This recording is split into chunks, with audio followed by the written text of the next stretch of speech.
or forward fashion, urine is refluxing from the bladder up into the kidneys. So this is known as a primary VUR. But the more common type of VUR that we encounter usually is a secondary VUR. Secondary VUR, as the name suggests, is always a VUR which occurs secondary to some problem, an obstruction usually in the urinary tract. So most of these cases are due to an obstruction occurring in the urinary tract.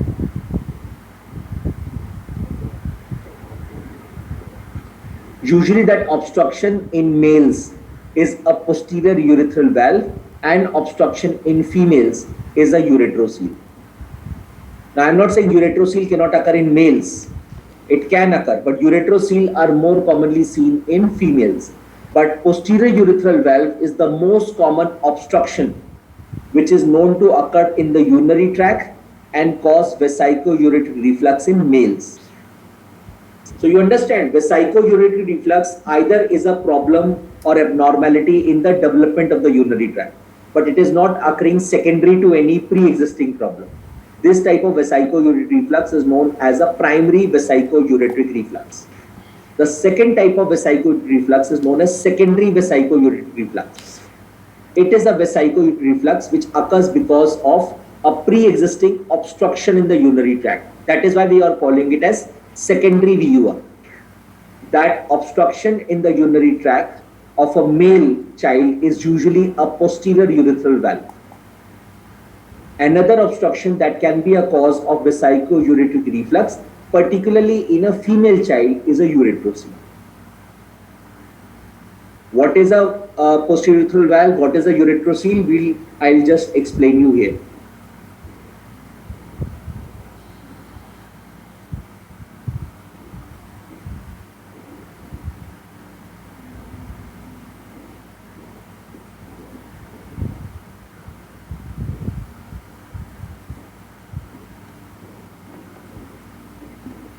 See, first I'll explain you what is a posterior urethral valve.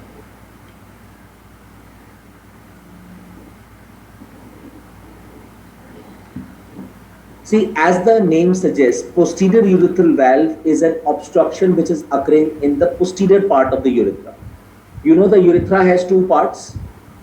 The anterior part of the urethra, which is primarily the penile part of the urethra, and you have the posterior part of the urethra, which is primarily the membranous urethra. This is the membranous urethra.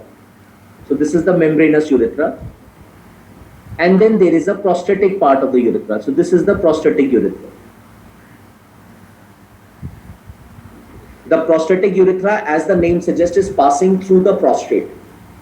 So primarily a posterior urethra has a prostatic urethra part and a large membranous urethra part, and then you have the anterior part of the urethra, which is the penile urethra part. Now just for a moment focus on the prostatic urethra part. So prostatic urethra part is a part of posterior urethra. Just for a moment focus on the prostatic urethra. You are seeing a big arrow. You are seeing a big blue arrow. This blue arrow refers to a place where the two seminal vesicles are opening. These are the seminal vesicles. The seminal vesicles. These are the seminal vesicles. The seminal vesicles through the ejaculatory ducts are opening in this part of the posterior urethra, the part which I have marked in black. This is the place where the two ejaculatory ducts are opening.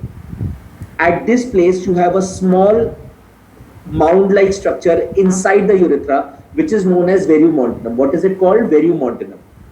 Verumontanum is the primary place where this valve is located, where this flap or obstruction is located. Which flap or which obstruction? Posterior urethral valve. So what is a posterior urethral valve? Posterior urethral valve is the congenital valve which is obstructing which part of the urethra? It is obstructing the posterior part of the urethra. And the posterior urethra has two parts, membranous and the prostatic urethra. So it is primarily obstructing the prostatic urethra. So which part is primarily obstructed? Primarily it is the prostatic urethra which is affected. And where is it obstructing the posterior urethra? Where the two seminal vesicles open into the prostatic urethra, where verumontanum is located. This is anatomy. Verumontanum is a small hill-like projection, a small mound-like projection, which is present inside the prostatic urethra at the place where the two ejaculatory ducts are opening. This is the place where a valve is located in some children, and because this valve is obstructing the prostatic urethra, when the urine will come from the bladder, just see the picture, when the urine will come from the bladder down into the urethra, it will not be able to pass below this flap, below this valve. So what will happen is the prostatic part of the urethra will start to dilate, and above the bladder will also start to dilate. And when the pressure will keep on building, then ultimately the urine will start going up into the kidneys. Just see this. This is the place. Just see this arrow. This is the place where that valve is located. This is the tissue which is blocking. You can see the tissue blocking the urethra. Which part of urethra is being blocked in the posterior urethral valve? I am again and again saying the prostatic part of the urethra. So what is happening now? In the case of fetus itself, the child is still not born. In the fetus itself, when the urine will start collecting in the bladder and the intravesical pressure will rise, the bladder will try to contract and push the urine down into the urethra. But because the prostatic part of the urethra is getting obstructed, what will happen is urine, rather than going down, will start refluxing up into the kidneys, resulting in a vesico-ureteric reflux. So what is a posterior urethral valve? It is a tissue which obstructs the prostatic urethra at the level of verumontanum.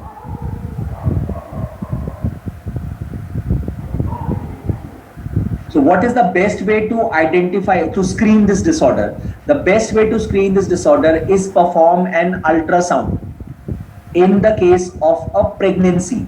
So when a pregnancy ultrasound is performed and pregnancy ultrasound shows the fetal kidney dilated, the bladder dilated, and the prostatic part of the urethra dilated, it should indicate why is prostatic urethra getting dilated. It should indicate that prostatic urethra is getting obstructed. So if this is the bladder, please see this, if this is the bladder and this is the prostatic urethra, so this is the bladder and this is the prostatic urethra, and this is the place where the obstruction is occurring. As the urine will start to go down, because of the obstruction, it will not be able to go further down. So the pressure will start to rise, and what will happen is the bladder will start to further increase in size, and then you will have a large increase in the prostatic urethra above the obstruction. So there will be an obstruction like this. So prostatic urethra will be dilated and above the bladder will be dilated. This can be seen on an ultrasound. And how will this appear like? This will appear on a fetal ultrasound as a keyhole sign. So what is this sign called? It is known as the keyhole sign. You can see the dilated bladder. This is the dilated bladder. And here you can see the dilated prostatic urethra.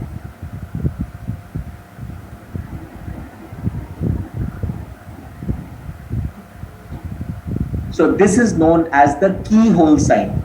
Dilated bladder and then a dilated prostatic urethra. Keyhole sign on a fetal ultrasound should indicate to the presence of a posterior urethral valve. Please remember, it's a fetal ultrasound. So we still have not been able to diagnose this disorder. We can only screen, we suspect this disorder on a fetal ultrasound. Diagnosis can be confirmed only after the child is born and a micturating cystourethrogram is performed, because only an MCU will be able to show you the reflux of the urine up. So keyhole sign on a fetal ultrasound is a sign which can screen for this disorder but cannot confirm this disorder. How is this disorder confirmed? This disorder is confirmed by performing what is known as a micturating cystourethrogram.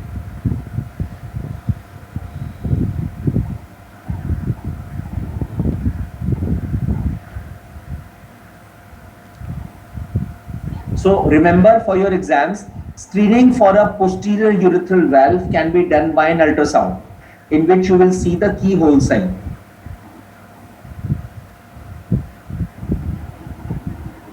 But the confirmation of this disorder will be only after birth, when a micturating cystourethrogram is performed. Ultrasound, fetal ultrasound will not be able to confirm the disorder.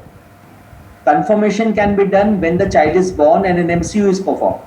But at least before the child is born, at least if you do an ultrasound and you see a keyhole sign, you can suspect this disorder. So let me quickly tell you, revise posterior urethral valve.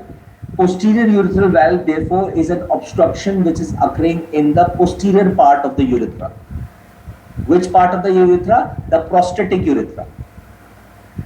And because it is the prostatic part of the urethra which is getting blocked, prostatic part, the big blue arrow, because it is the prostatic part of the urethra which is blocked. So this is the most common urinary tract obstruction in male infants. Posterior urethral valve, it is the most common obstruction of the urinary tract in male infants and is one of the most common cause of a vesico-ureteric reflux.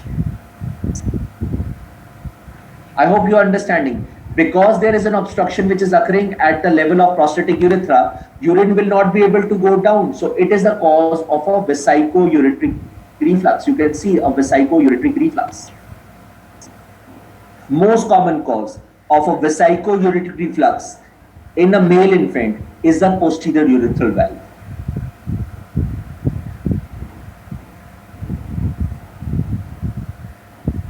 So posterior urethral valve is the most common seen in male infants. On the other hand, what is a ureterocele? Now, ureterocele is basically a dilatation of the lower part of the ureter which enters into the bladder. So I'll again repeat, this is the kidneys, this is the ureters, and the ureter is entering into the bladder. So this is the bladder. So this is the bladder. You are seeing the lower part of the ureter which is entering into the bladder.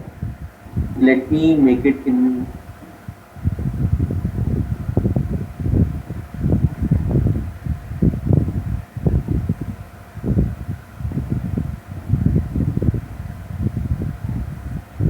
The part that I have marked in red, you can see the part of the ureter which is entering into the bladder.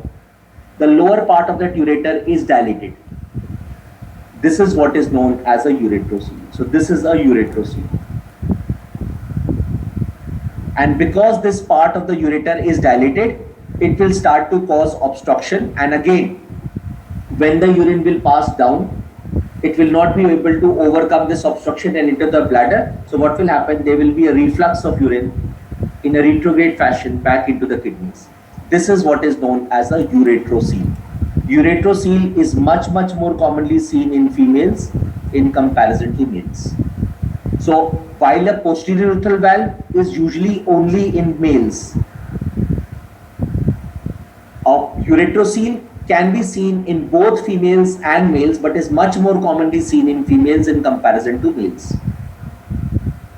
and is one of the most common causes. Both posterior urethral valves and ureteroceles are one of the most common causes of secondary vesico-ureteric reflux.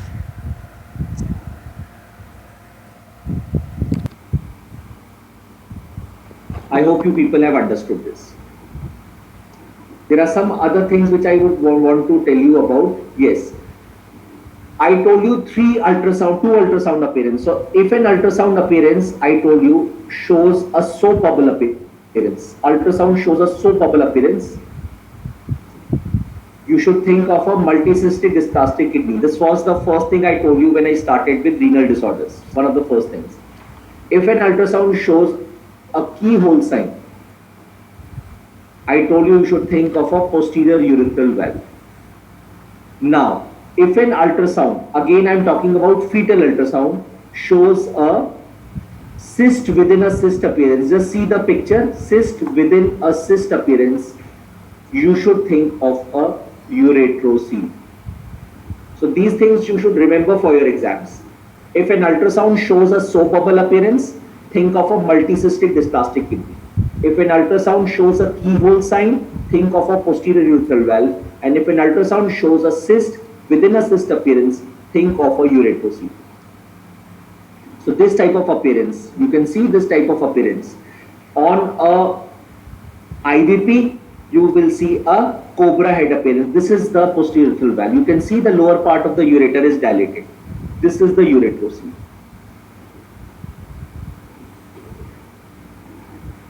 So what picture do you see on an intravenous pyelogram? It is cobra head appearance or a adder head appearance.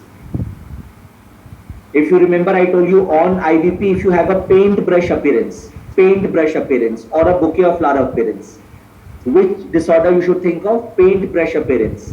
Which disorder you should think of? You should think of a medullary sponge kidney. When I started kidney disorders, I told you on IVP, medullary sponge kidney if there is a paintbrush appearance. On IVP, if there is a cobra head appearance, think of a uretrocele.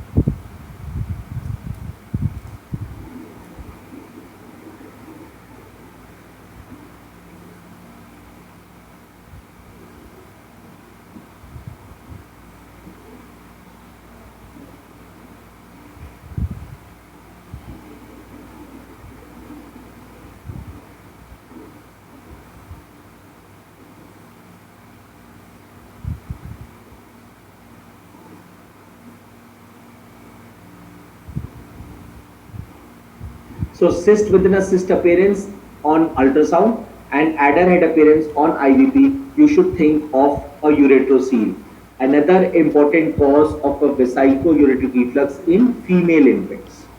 In male infants, one of the most important cause is a posterior urethral valve, but in female infants, one of the most important cause is a uretrocele. So for your exams, just remember 3 ultrasound signs and remember 2 IVP signs. On a fetal ultrasound, soap within a soap bubble appearance or bunch of grape appearance. Think of a multicystic dysplastic kidney. Ultrasound showing a keyhole sign, think of a posterior urethral valve, and an ultrasound showing a cyst within a cyst appearance, think of a uretrocele. 2 signs related to IVP, intravenous pyelography. If an IVP shows a bouquet of flower appearance or a paintbrush appearance, think of a medullary sponge kidney. And if an IVP shows an adder head appearance or a cobra head appearance, think of a uretrocele.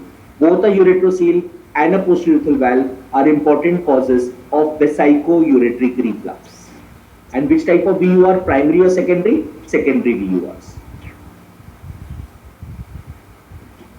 Now, based upon the severity, VURs are graded into 5 grades. So, grade 1, grade 2, grade 3, grade 4, grade 5. It's understandable that as the grading of VUR goes on increasing, refluxes, they usually become more and more severe. So, how do you grade a vesicoureteric reflux? The least severe vesicoureteric reflux is grade 1 and the most severe vesicoureteric reflux is grade 5. Please understand one major thing, and that major thing is that majority of vesicoureteric reflux resolve on their own. So till the time vesicoureteric reflux resolves on its own, you do not need to send the child for a surgery. Most of the cases of a vesicoureteric reflux can be managed by wait and watch expectancy management. That means every year you keep on performing an MCU, an ultrasound of the kidney, measurement of the renal function test, just to see whether the reflux is not deteriorating. And just keep watching. First year it was grade 4 reflux, second year it was grade 3 reflux, third year it became grade 2 reflux. That means it's improving, so it will resolve on its own. But yes, 1 year you see it was grade 2 reflux, then 1 year later you see from grade 2 it has become grade 4 reflux, so it's deteriorating. In that case, you have to send the child to a pediatric surgeon for surgery. Otherwise, majority of cases of reflux do not require any treatment. They all resolve on their own in 3 to 4 years time. Only thing that you need to do in these cases is put the child on antibiotic prophylaxis. The reason being very simple. In those 3 years, while we are still waiting for the reflux to resolve, the urine will continue to reflux up into the kidneys and will cause kidney infections again and again. So in those cases, the kidney should not get damaged in those 3 to 4 years. So most of the vesico-urinary refluxes, because they resolve on their own, majority of cases we actually wait and watch and do not send the child immediately for a surgery. Only thing, you have to put the child on antibiotic prophylaxis. The antibiotic that we usually use for prophylaxis is a bedtime dose of cephalexin. This is the most commonly preferred drug, given at a dose of 10 milligrams per kg.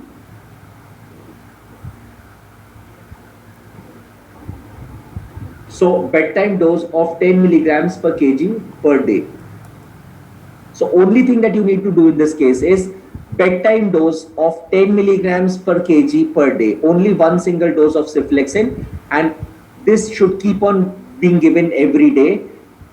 And every year you keep on performing an MCU to see whether the reflux is dissolving or not. In some cases, if cephalexin is not working, or some other cases, we may like to give cotrimoxazole or maybe even nitrofurantoin. But the preferred drug for prophylaxis is usually cephalexin. This is preferred, and therefore this is an MCQ. However, there are certain cases in which surgery should be offered. And when should surgery be offered in a vesico-urinary reflux?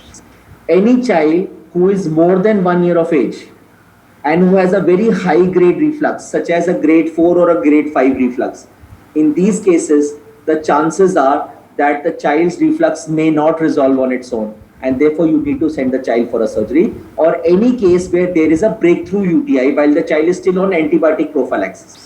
You understand? I have started antibiotic prophylaxis and I am waiting for the child's reflux to resolve. But in 1 year, say for example, the child had 1 or 2 episodes of UTI. So the child was still on antibiotic prophylaxis, and despite being on antibiotic prophylaxis, the child has a urinary tract infection. This is an indication. Do not wait anymore.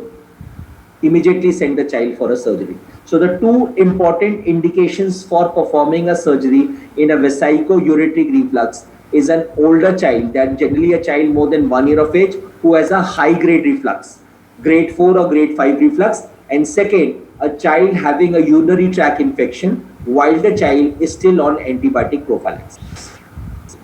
In majority of other cases, you can just wait and watch for the reflux to resolve on its own. No need to send the child immediately for a surgery. However, in many cases, it depends upon individual to individual basis. So this is what is important for your exams.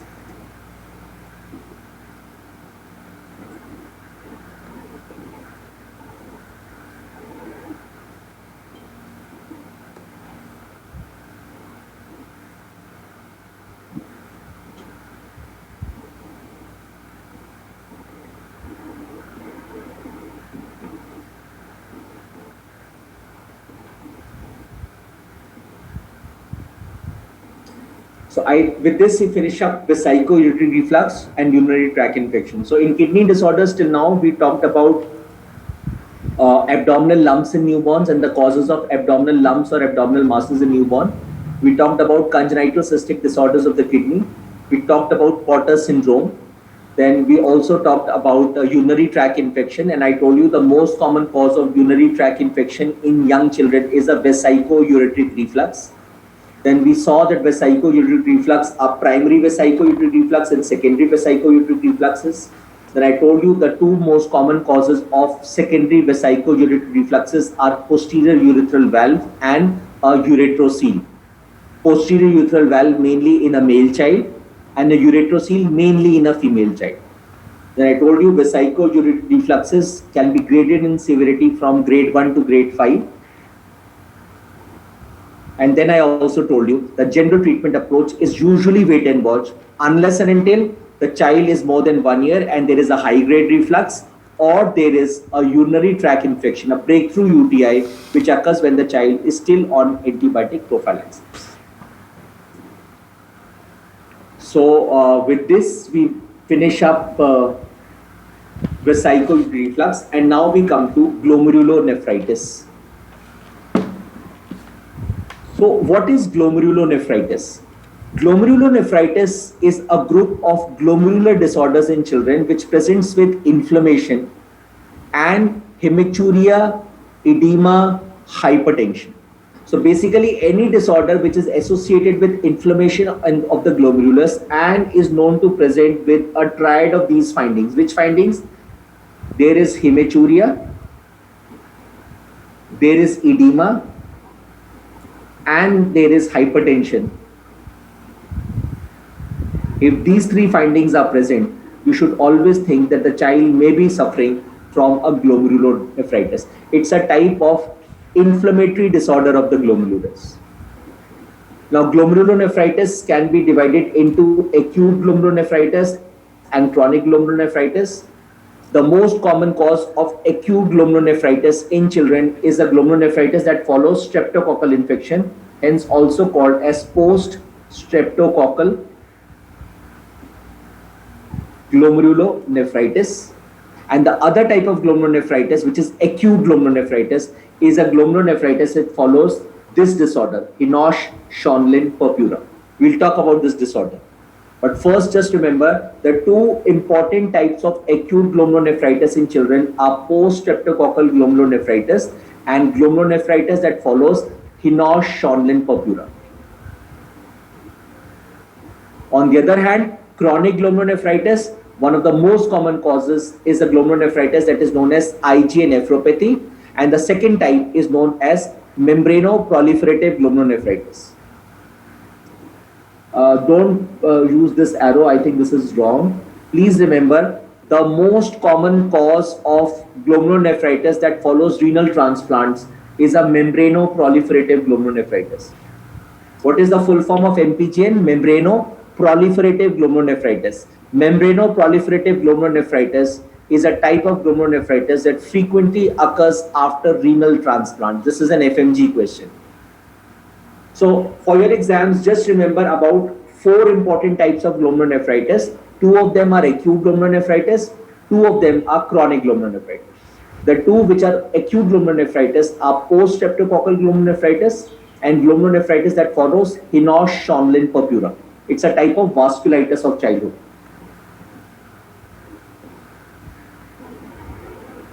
On the other hand, the two types of chronic glomerulonephritis in children are IgA nephropathy and membranoproliferative glomerulonephritis.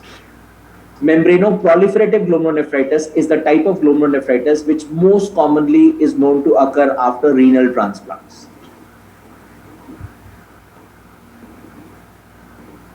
And what is glomerulonephritis? Glomerulonephritis is primarily, if someone asks you what is glomerulonephritis, you will say it is inflammation of the glomerulus which presents with the following three features. Children have hematuria, children have edema, particularly periorbital edema, and children present with hypertension. Hematuria, edema, hypertension occurring as a result of inflammation of the glomerulus is known as glomerulonephritis. It can be acute, it can be chronic. The most common cause of acute glomerulonephritis in children are post-streptococcal glomerulonephritis and Hinosh-Schönlein purpura nephritis. And the most common cause of chronic glomerulonephritis are IgA nephropathy and membranoproliferative glomerulonephritis.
Okay.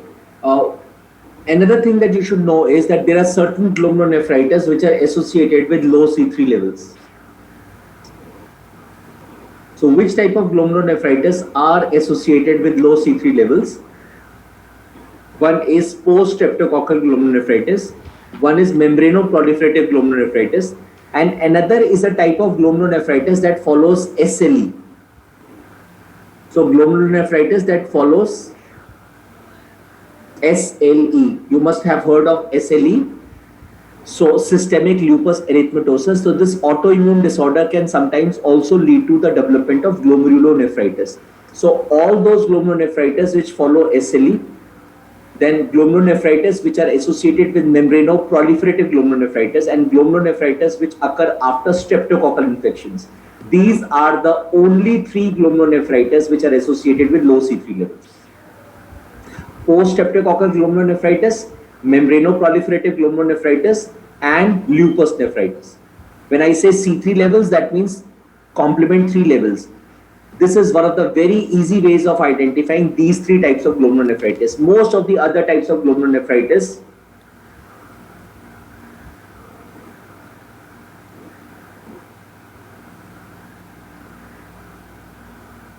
are associated with normal C3 levels. Most of the other types of glomerulonephritis, so except for post-streptococcal glomerulonephritis, membranoproliferative glomerulonephritis, and lupus nephritis, which is the glomerulonephritis that follows SLE. Most other types of glomerulonephritis, they are associated with normal C3 levels. So they can ask a question. In fact, this is a PG entrance question. All of the following are associated with low C3 levels, except, so they gave 4 examples of glomerulonephritis and they asked which of them is not associated with low C3 levels. So the 4 choices were post-streptococcal glomerulonephritis, membranoproliferative glomerulonephritis, lupus nephritis, and IgA nephropathy. So apart from post-streptococcal nephritis, membranoproliferative nephritis, and lupus nephritis, the 4th choice, which is IgA nephropathy, is associated with normal C3 levels. So besides these 3 glomerulonephritis that you see on the screen, most other types of glomerulonephritis are associated with normal C3 levels. Now, one type of glomerulonephritis that I would like to talk is Alport syndrome.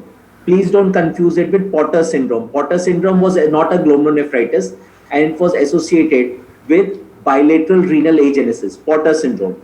Alport syndrome is the combination, so it's a triad of 3 findings. It's a combination of glomerulonephritis, changes in the eye, and bilateral sensorineural deafness.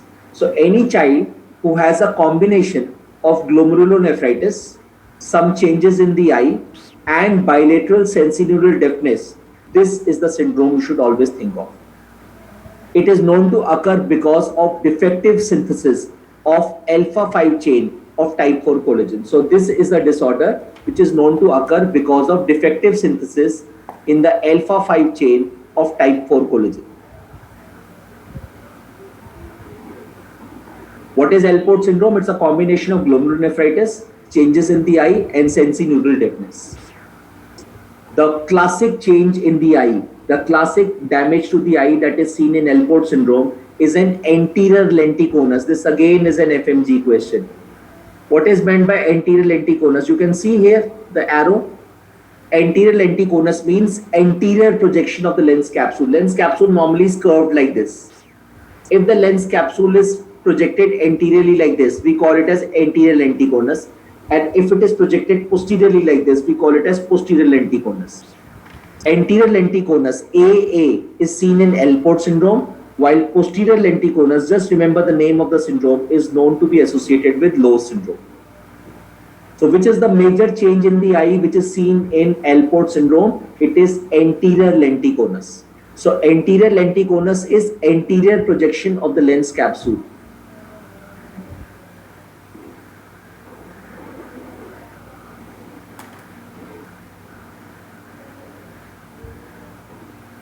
So anterior lenticonus is associated with Alport syndrome, while posterior lenticonus, which means posterior projection of the lens capsule, is associated with Lowe syndrome. So what is Alport syndrome? It's a combination of glomerulonephritis, changes in the eye, and bilateral sensorineural deafness. It occurs because of defective synthesis of alpha 5 chain of type 4 collagen.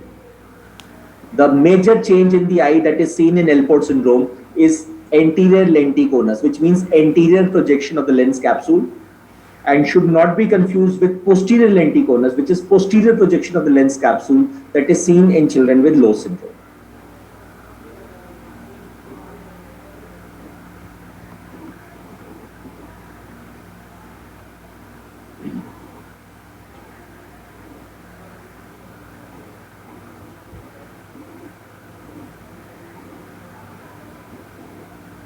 Then after this, there are two other important types of glomerulonephritis that I would like to talk about. Both of them, rather than talking them separately, I will like to talk about them together. One is known as post-streptococcal glomerulonephritis, the other is known as IgA nephropathy. So both of them are important types of glomerulonephritis, but rather than talking about them separately, I'll talk about them together. See, IgA nephropathy is also known as the Buerger's disease and is a very important cause of chronic glomerulonephritis in children. In fact, IgA nephropathy is the most common type of primary glomerulonephritis across the world. What is the other name of IgA nephropathy? It is known as Buerger's disease. So IgA nephropathy is basically a type of chronic glomerulonephritis, while I told you post-streptococcal glomerulonephritis is a type of anterior glomerulonephritis. It's the most common cause of acute glomerulonephritis in children. Okay, let me make it here so that you can understand. Let me make it the differences here. Okay, so IgA nephropathy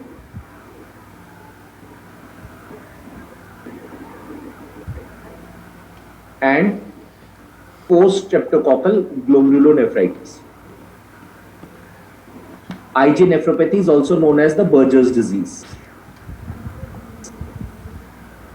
Okay, IgA nephropathy is a type of chronic glomerulonephritis in children, while PSGN is the most common cause of acute glomerulonephritis in children.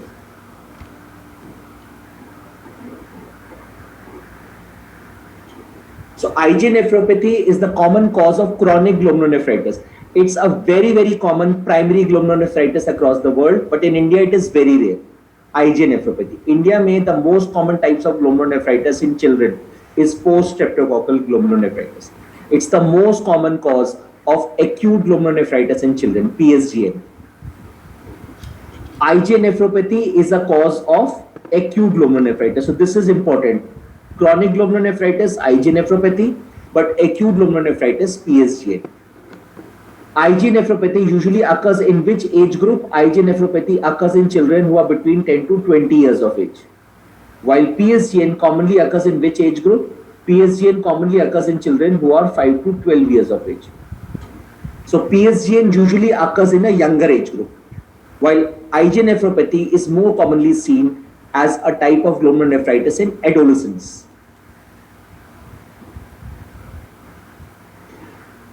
Both of them are known to follow throat infection. So hematuria, if it occurs within 1 to 3 days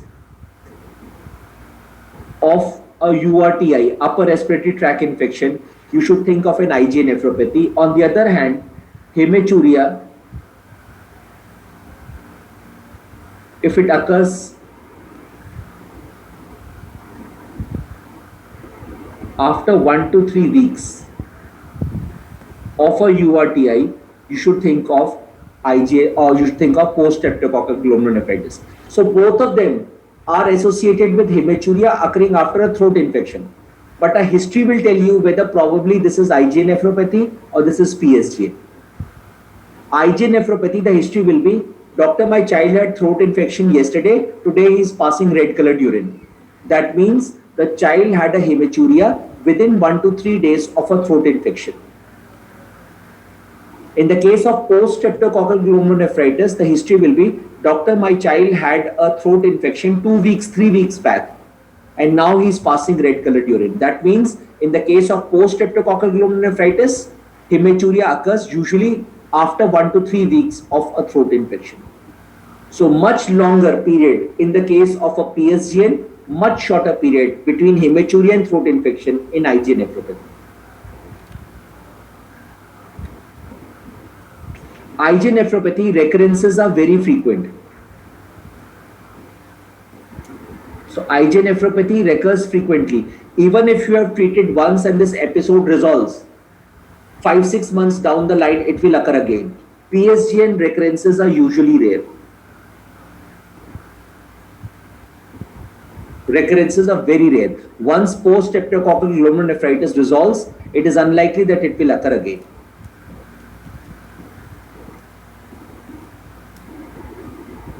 Then I told you C3 levels usually are normal in the case of IgA nephropathy, while C3 levels usually are reduced in the case of post-streptococcal glomerulonephritis.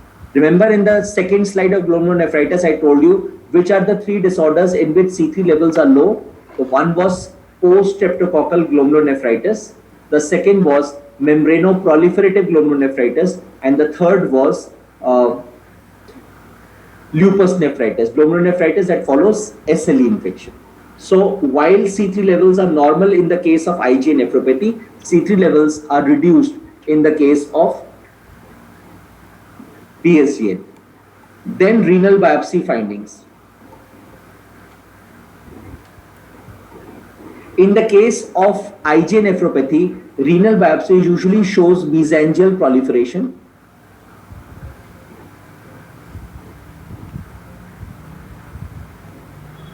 Along with IgA deposits in the mesangium. IgA deposits in the mesangium. So there will be findings on renal biopsy in the case of IgA nephropathy will be mesangial proliferation. Along with that, there will be IgA deposits in the mesangium. Mesangium is the area which is present in between the glomerular ducts. Renal biopsy findings in the case of post-streptococcal glomerulonephritis will be given by diffuse endocapillary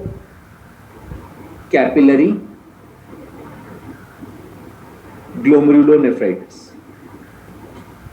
So in the case of IgA nephropathy, it is only the mesangial cells which are proliferating. So there is mesangial proliferation and there is deposition of IgA in the mesangium. That is why the name IgA nephropathy. But in the case of a post-streptococcal glomerulonephritis, there will be diffuse proliferation of the cells, including proliferation of the cells inside the capillaries. That is why we call it diffuse endocapillary proliferation or diffuse endocapillary glomerulonephritis. You can call it as diffuse endocapillary proliferation. In the case of IgA nephropathy, the treatment usually includes corticosteroids or sometimes angiotensin converting enzyme inhibitors. While in the case of post-streptococcal glomerulonephritis, treatment usually is symptomatic. Most of these cases recover in 5 to 6 days time. So I'll just repeat once again so that we can revise these differences between IgA nephropathy and post-streptococcal glomerulonephritis. See, IgA nephropathy, also known as Buerger's disease, is a cause of chronic glomerulonephritis in children, while post-streptococcal glomerulonephritis is the most common cause of acute glomerulonephritis in children. IgA nephropathy usually occurs as a glomerulonephritis in older age group, which is 10 to 20 years. On the other hand, PSGN usually occurs in a younger age group, usually 5 to 12 years of age. So if the question will be given, I think the question will be giving you a hint which type of glomerulonephritis. A 13-year-old child is having hematuria. A 16-year-old child is having hematuria. More likely to be IgA nephropathy. A 6-year-old child has hematuria. 8-year-old child has hematuria, more likely to be post-streptococcal glomerulonephritis. Then another thing that can give you a hint whether this is IgA nephropathy or post-streptococcal nephritis is how many days after a throat infection, after an upper respiratory tract infection, did the child have hematuria. So the mother says the child had throat infection about 2-3 days back, and now the child has hematuria. Think of an IgA nephropathy. That means hematuria occurs within 1 to 3 days of an upper respiratory tract infection. But in the case of post-streptococcal glomerulonephritis, hematuria occurs after 1 to 3 weeks of a throat infection. After or within 1 to 3 weeks of throat infection. It is not as fast as within 1 to 3 days. It may be after, or I can say within 1 to 3 weeks. You can write here within 1 to 3 weeks.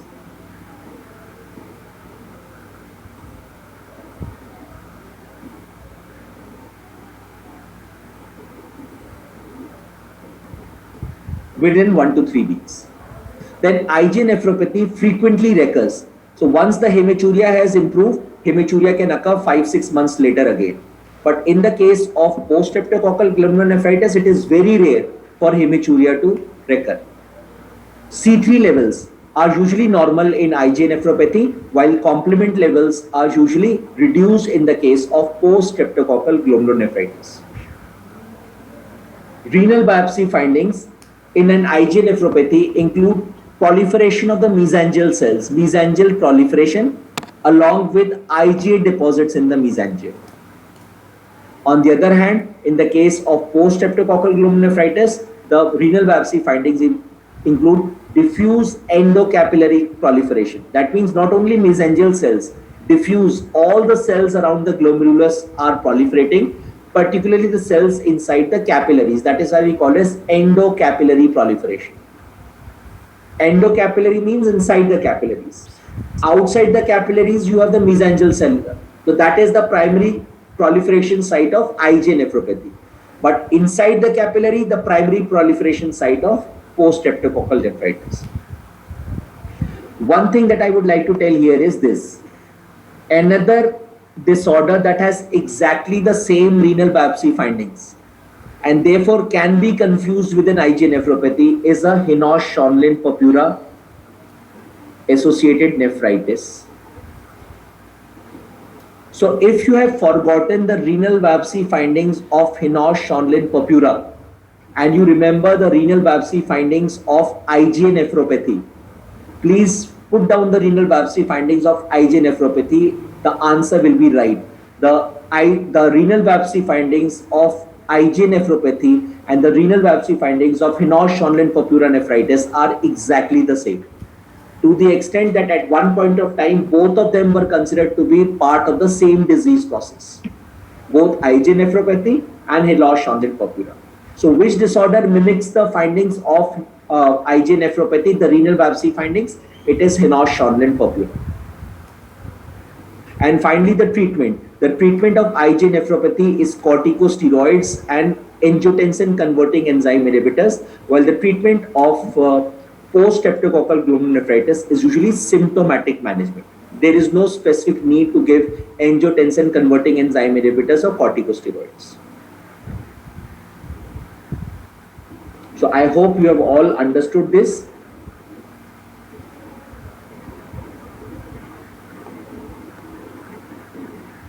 Next, a few words about Hinault-Schönlein-Purpura. Please remember, Hinault-Schönlein-Purpura is the most common cause of vasculitis in children. You can see rash-producing illness in children. So you can see the rashes present in the legs of the child. Most of these rashes are present usually in the legs of the child. Usually above the waist, rashes are absent. Usually in the dependent portions of the body, these purpuric rashes are present. It's a type of vasculitis in childhood. In fact, considered to be the most common vasculitis of childhood. Vasculitis are disorders where the blood vessels are inflamed. You must have heard of diseases like Kawasaki's disease. So this is type of vasculitis of childhood. Hinault-Schönlein-Purpura is the most common vasculitis of childhood, particularly common in children between 4 to 8 years of age. It is associated with a combination of abdominal pain, arthralgia, and rashes. So there is abdominal pain, pain in the joints, and rashes. Rashes, as I told you, are usually present in the dependent portions of the body.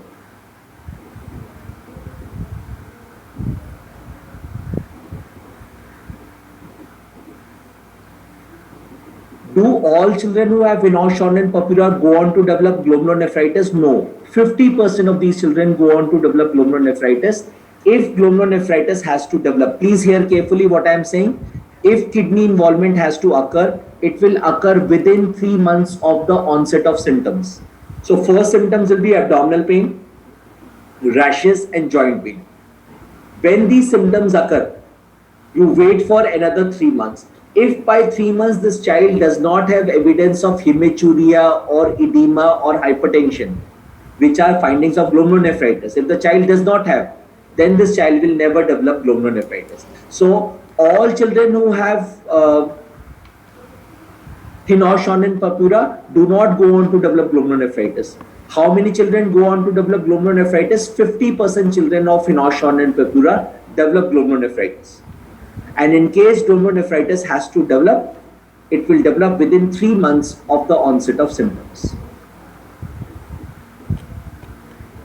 I've already told you the renal biopsy findings of children who have Hinault-Schwann purpura induced nephritis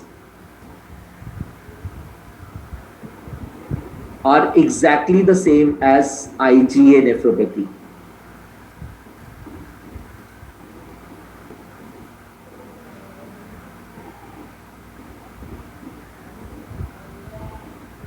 And how do you treat this condition? You treat this condition by giving corticosteroids.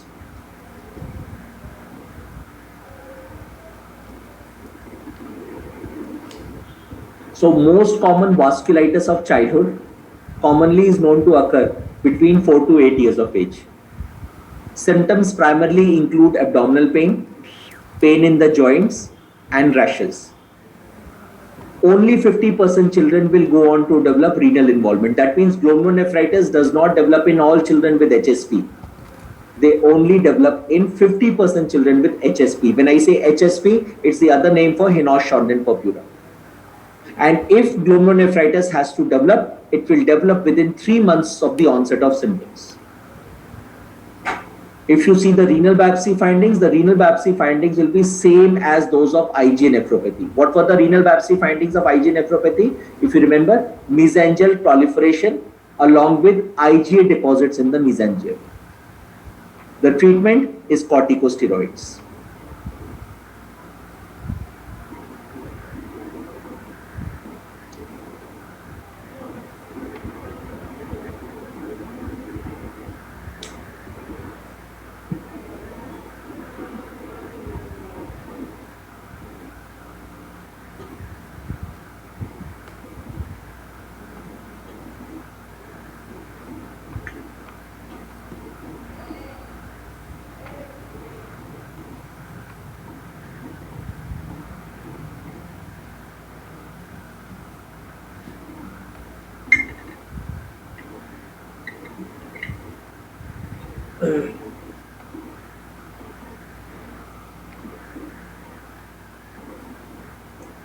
Right? So these were the important types of glomerulonephritis which I thought are important for your examination point of view. I started by telling you that glomerulonephritis is an inflammation of the glomerulus which can be associated with the following findings: hypertension, edema, and hematuria. Then glomerulonephritis can be acute glomerulonephritis, can be chronic glomerulonephritis. The two best examples of acute glomerulonephritis in children are first post-streptococcal glomerulonephritis and glomerulonephritis associated with Hinault-Schwann purpura. Both of them are acute glomerulonephritis. On the other hand, the two best examples of chronic glomerulonephritis are IgA nephropathy and membranoproliferative glomerulonephritis. Why I'm not telling you about membranoproliferative glomerulonephritis here? Because MPGN is primarily a glomerulonephritis seen in adults. When it does occur in children, it primarily occurs as a chronic glomerulonephritis. Then, which were the types of glomerulonephritis I told you associated with low C3 levels? I told you the three types of glomerulonephritis associated with low C3 levels are post-streptococcal glomerulonephritis, which is associated with SLE, and membranoproliferative glomerulonephritis. Then I told you about some glomerulonephritis. One was Alport syndrome, where I told you typically presents with anterior lenticones. Then I told you about IgA nephropathy and its differences with post-streptococcal glomerulonephritis. Then I told you the type of nephritis which is associated with Hinosh-Schondern purpura. Not all children of Hinosh-Schondern purpura develop nephritis, but 50% of them may go on to develop glomerulonephritis. I don't know if I have this picture or not. Just see if I have that picture or not.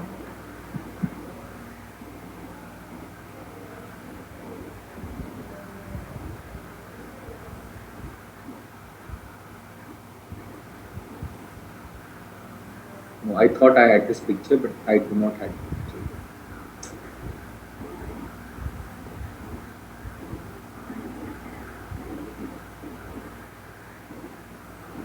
Okay, nevertheless.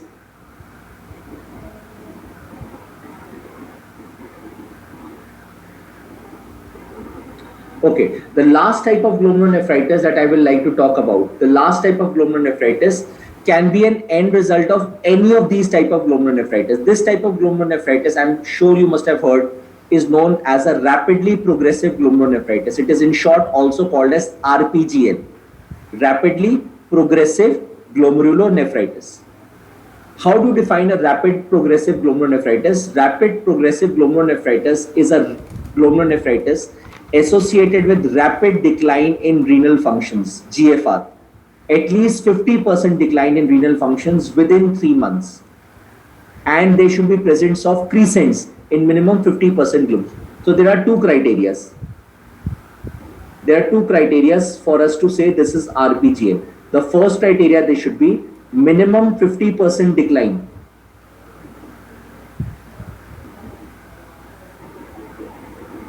Minimum 50% decline in renal functions in 3 months.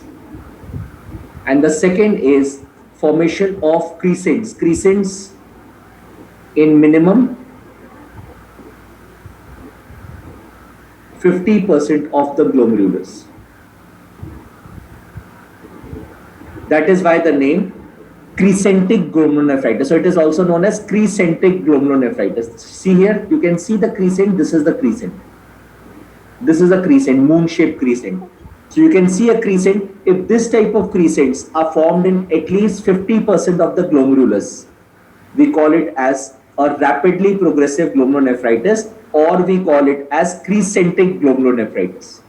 So what are the two criteria for us to say this is a rapid progressive glomerulonephritis?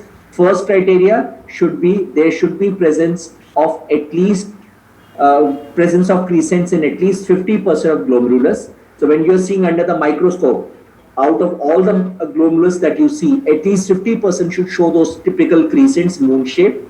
And second, there should be a minimum 50% decline in the renal functions in 3 months. So very rapid progression towards renal failure. That is why we call it as rapidly progressive glomerulonephritis. There are 3 mechanisms by which rapid progressive glomerulonephritis develops. That is why we have 3 types of RPGN.